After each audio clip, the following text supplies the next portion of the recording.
Selamat pagi anak-anakku sekalian. Shalom. Apa kabarnya pagi hari ini? Tentu semuanya baik-baik, bukan? Puji nama Tuhan. Hari ini kita boleh kembali bersama-sama berjumpa dalam mata pelajaran pendidikan agama Kristen dan budi pekerti. Oke, Ibu akan mengecek kehadiran anak-anakku sekalian.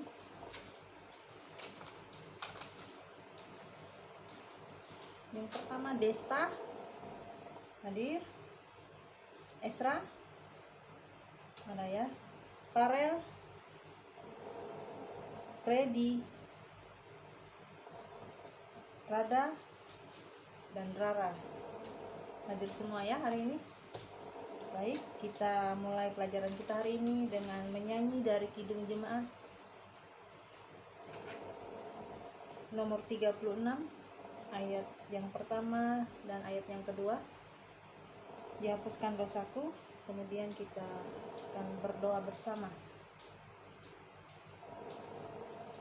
Dihapuskan dosaku hanya oleh darah Yesus, aku pulih dan sembuh hanya oleh darah Yesus. Oh, darah Tuhanku, sumber pembasuhku, sucilah hidupku hanya oleh darah Yesus. Ayat yang kedua. Pengampunan dosaku hanya oleh darah Yesus, penyucian hidupku hanya oleh darah Yesus. Oh, darah Tuhanku, sumber pembasuhku, sucilah hidupku hanya oleh darah Yesus. Mari kita tundukkan kepala, kita bersama-sama berdoa. Tuhan Yesus, terima kasih buat pagi hari ini kami kembali boleh bersama berkumpul dalam mata pelajaran pendidikan agama Kristen dan budi pekerti. Kami Allah Roh Kudus, Engkau menyertai pembelajaran kami pada pagi hari ini. Beri kami roh hikmat pengertian untuk kami boleh mengerti apa yang Engkau inginkan kami mengerti melalui pelajaran kami pada hari ini. Sertai pembelajaran hari ini dari awal pertengahan hingga berakhirnya, biar Engkau menguasai setiap hati, jiwa, dan pikiran kami hingga kami hanya fokus hanya kepadamu saat ini. Di dalam nama Tuhan Yesus kami memulai pelajaran kami pagi hari ini. Haleluya, puji nama Tuhan. Amin.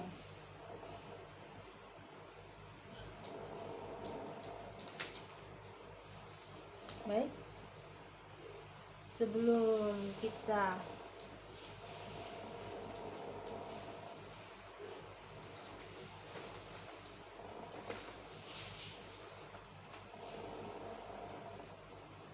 masuk materi kita pagi hari ini, Ibu mau bertanya, adakah yang ingat materi pembelajaran kita minggu yang lalu?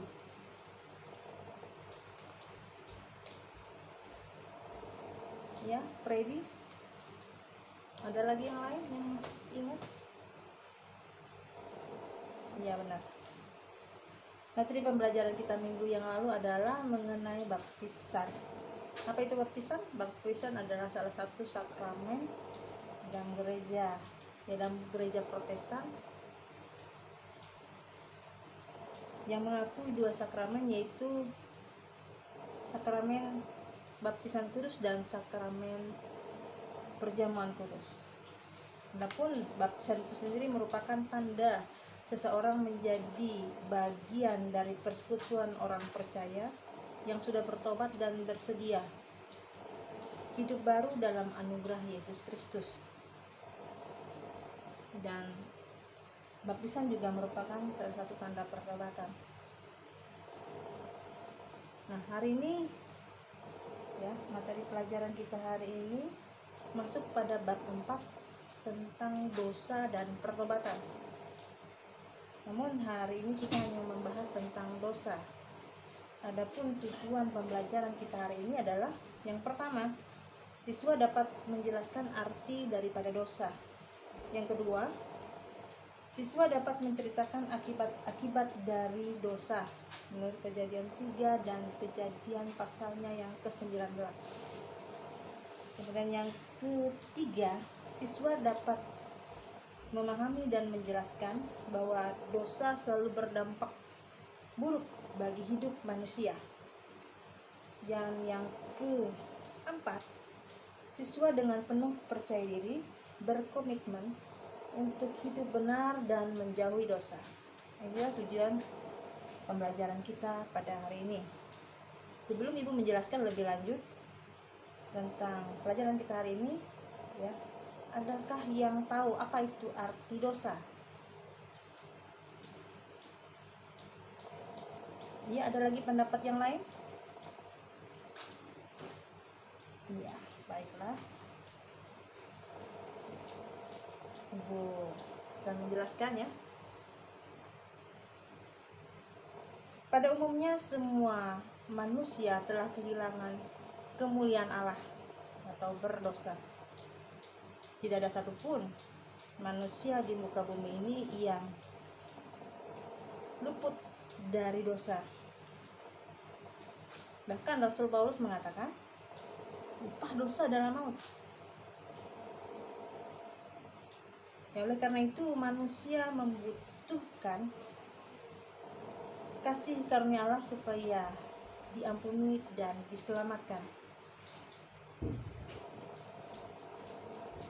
Nah, dalam perjanjian baru memakai beberapa kata Yunani untuk menjelaskan berbagai aspek dosa. Di antaranya adalah ham. Ham artinya pelanggaran, perbuatan salah atau berdosa terhadap Allah. Itu ham ya. Pelanggaran, perbuatan salah atau berdosa terhadap Allah. Yang kedua, adikia. Adikia artinya kejahatan, kelaliman atau ketidakadilan. Kita bisa baca dalam Roma 1 ayat yang ke-18. Kata ini dapat dilukiskan sebagai kekurangan kasih karena semua pelanggaran bersumber dari kegagalan untuk mengasihi. Dan itu Tuhan mengajarkan kita untuk hidup dalam kasih. Matius 22 ayat 37 sampai yang ke-40. Kemudian yang ketiga, anomia. Anomia ini artinya kedurhakaan, pelanggaran hukum dan menentang hukum Allah. Itu bisa kita baca dalam Roma 6 ayat 19, Yohanes 3 ayat yang keempat. Dan yang keempat, apistia, artinya ketidakpercayaan dan ketidaksetiaan. Roma 3 ayat 3, Ibrani 3 ayat yang ke-12. Jadi ada 4 tadi ya. Ham, adikia, anomia, dan apistia. Semuanya bisa kita simpulkan ya, bahwa dosa adalah pemberontakan manusia melawan Allah dan kehendaknya. Pelanggaran yang dilakukan oleh manusia menentang kehendak Allah. Manusia ingin menjadi seperti Allah. Ada beberapa hal yang mengikuti tindakan dosa ya, yang harus kita ketahui. Yang pertama, dosa menyebabkan kerusakan moral. Dosa menyebabkan kerusakan moral, di mana di dalam diri manusia menentang semua kehendak baik dalam diri manusia. Itu akibat dari dosa. Yang kedua, ya, dosa menyebabkan manusia mengingini kesenangan diri sendiri tanpa mempedulikan kesejahteraan orang lain atau perintah Allah.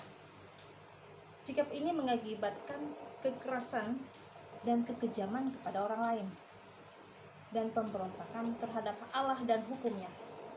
Ini sangat tidak baik. Dan yang ketiga, dosa membuat manusia menolak untuk tunduk kepada Allah dan firman-Nya. Roma 1 ayat 18 sampai yang ke-25. Dosa adalah pelanggaran atau perseteruan dengan Allah dan ketidaktaatan kepada Allah. Roma 11 ayat 32 dan Efesus 2 ayatnya yang kedua. Kemudian yang keempat, dosa juga menyebabkan kita senang melakukan ketidakadilan. Begitu dahsyatnya ya akibat dari dosa ini. Kemudian yang kelima, dosa merupakan kuasa yang memperbudak dan merusak. Kita bisa baca dalam Roma pasal yang ketiga ayat yang 9, Galatia 3 ayat yang ke-22 juga. Dosa masuk ke dalam dunia melalui satu orang, yaitu melalui Adam dan Hawa ya. Adapun akibat dari dosa ya, akibat dari dosa yang pertama, dosa mengakibatkan hubungan manusia dengan Allah menjadi rusak. Dosa mengakibatkan hubungan manusia dengan Allah menjadi rusak. Setelah Adam dan Hawa berdosa, mereka tidak dapat bertemu dengan Allah. Ketika mereka mendengar suara Allah, mereka ketakutan dan bersembunyi. Yang kedua, dosa mengakibatkan konflik dalam diri seseorang. Seperti racun yang mematikan, dosa meracuni seluruh sistem dalam diri kita. Kita terbebani dengan perasaan bersalah dan damai sejahtera hilang dari hidup kita. Contohnya ketika kita melakukan kesalahan, meskipun orang lain tidak mengetahuinya, tetapi ada perasaan selalu dikejar oleh rasa bersalah ya, yang menyebabkan konflik dan pertentangan di dalam diri kita. Dan yang ketiga, dosa mengakibatkan rusaknya hubungan manusia dengan sesama dan dengan alam dan ciptaan lainnya menjadi rusak. Konflik terjadi di dalam rumah tangga, masyarakat, dan di antara bangsa-bangsa. Akibat dari konflik ini dapat dilihat dari kebrutalan yang terjadi di dalam masyarakat. Terjadi pertikaian yang seringkali diikuti oleh kekerasan dan peperangan. Rusaknya hubungan antar manusia dengan alam mengakibatkan manusia mengeksploitasi alam dan merusaknya. Hidup manusia jadi terancam oleh alam yang telah rusak. Misalnya penggundulan hutan yang berperan sebagai humus penahan air hujan. Akibatnya terjadi banjir yang merugikan manusia. Jika terjadi dalam skala besar, tentu banjir dapat merenggut nyawa manusia. Dan yang keempat, dosa menyebabkan manusia menghadapi kematian secara rohani. Ada banyak orang berpikir bahwa kematian merupakan akhir dari segala sesuatu, dan kesalahan yang dilakukan akan terlupakan. Namun pada kenyataannya tidaklah demikian. Manusia tidak mampu membebaskan dirinya dari dosa. Manusia tidak berdaya. Hanya Allah yang dapat menolong manusia keluar dari dosanya. Tidak ada jalan lain selain Allah menolong orang yang jatuh ke dalam dosa. Dalam Roma 5 ayat yang ke-6 dan 8 dikatakan, karena waktu kita masih lemah, Kristus telah mati untuk kita. Orang-orang durhaka pada waktu yang ditentukan Allah. Akan tetapi Allah menunjukkan kasih-Nya kepada kita oleh karena Kristus telah mati untuk kita ketika kita masih berdosa. Inilah bentuk pertolongan yang ditawarkan Allah kepada manusia. Jadi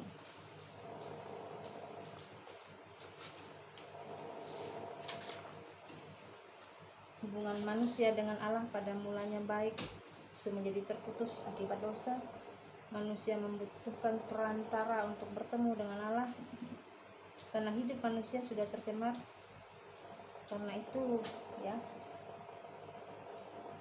kita membutuhkan Tuhan untuk menolong kita keluar dari dosa. Nah, demikian penjelasan Ibu hari ini.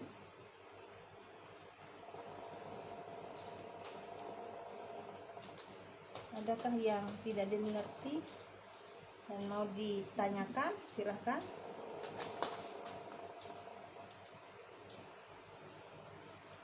Kalau tidak ada, Ibu akan bertanya kepada kalian. Ibu sudah menyiapkan sebuah narasi dan sebuah studi kasus tentang kriminal dan perbuatan dosa dari sebuah majalah. Nanti anak-anakku bisa amati untuk bisa menjawab pertanyaan yang ada di dalamnya ya.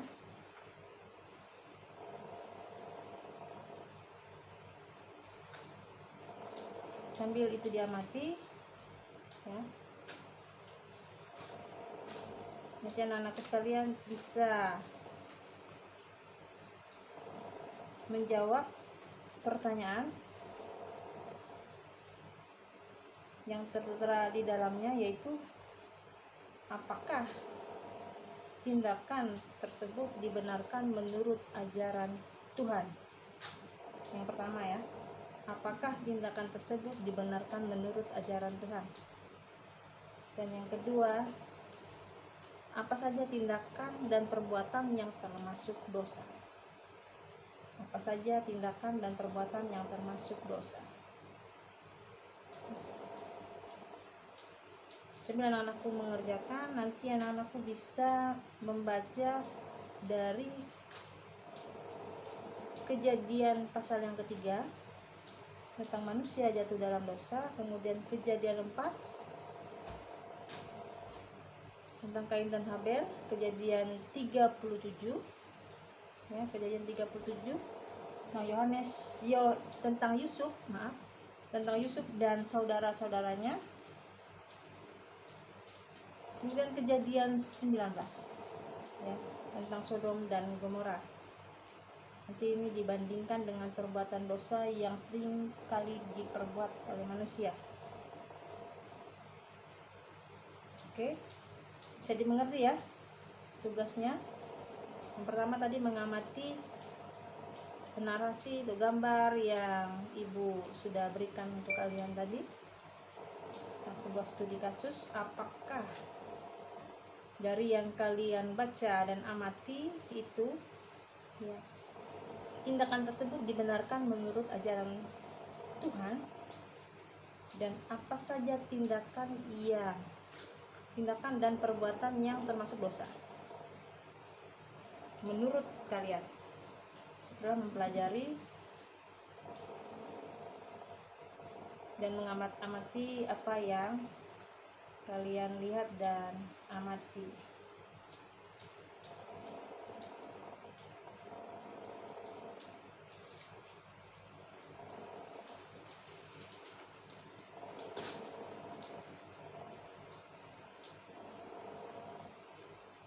Ada yang kurang dimengerti? Oke, semua mengerti ya? Memberikan waktu untuk kalian bisa menjawab itu semua.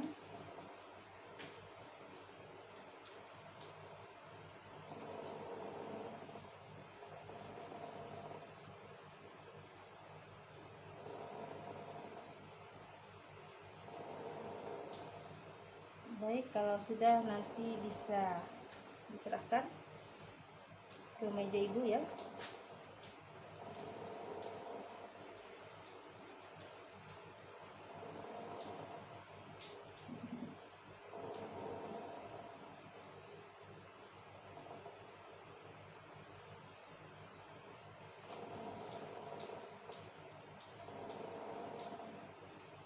Baik, sudah semua ya mengerjakan.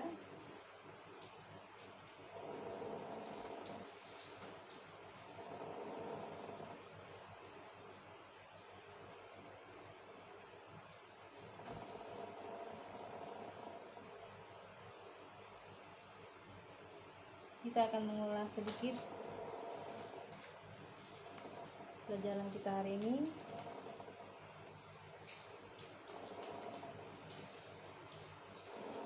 Apa itu dosa?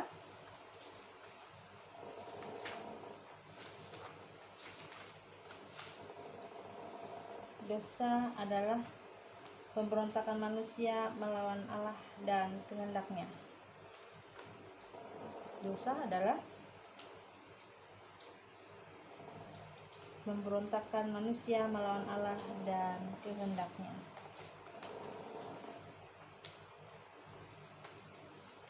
Akibat dari dosa. Akibat dari dosa adalah benar. Akibat dari dosa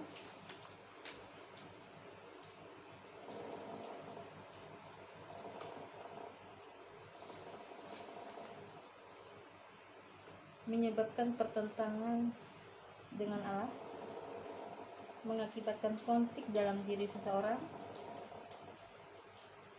kemudian mengakibatkan konflik terhadap sesama, alam ciptaan lainnya juga rusak. Dan yang keempat, dosa menyebabkan kematian secara rohani.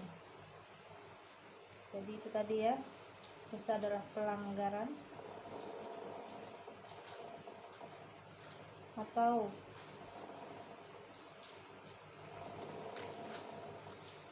pemberontakan manusia melawan Allah dan kehendaknya. Dan akibat-akibat dari dosa tadi ada 4. Dosa mengakibatkan pertentangan dengan Allah, ya, putusnya hubungan Allah dengan manusia.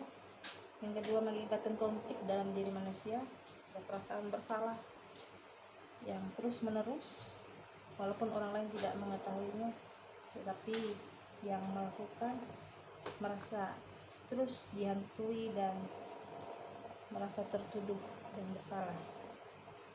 Kemudian dosa mengakibatkan konflik terhadap sesama, juga terhadap alam dan sekitarnya. Jadi rusak. Yang keempat, dosa menyebabkan manusia menghadapi kematian secara rohani. Demikian pelajaran kita hari ini, ya. Sebelum kita menutup pelajaran kita hari ini, ada tugas untuk kalian bisa kerjakan di rumah, ya.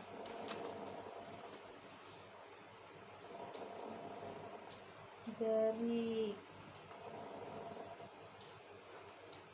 Kidung Jemaat nomor 27, dari sebuah lagu Kidung Jemaat nomor 27, meski tak layak diriku. Dan ada lagi satu tugas, sebentar ya, menjawab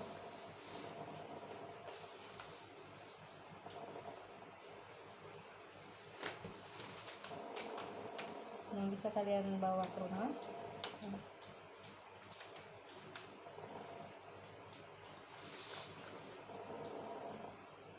Aspek penilaian sosial. Yang pertanyaannya diantaranya adalah, apakah Anda takut terhadap dosa? Itu nanti ada keterangan ya, setuju, KD kadang-kadang, dan TP tidak pernah. Nanti kalian bisa isi ini ya, untuk bisa dibawa minggu yang akan datang. Baik, kita akan menyanyi dari Kidung Jemaat 27 tadi, ayatnya yang pertama, dan kita akhiri dengan doa. Meski tak layak diriku, tetapi karena darah-Mu dan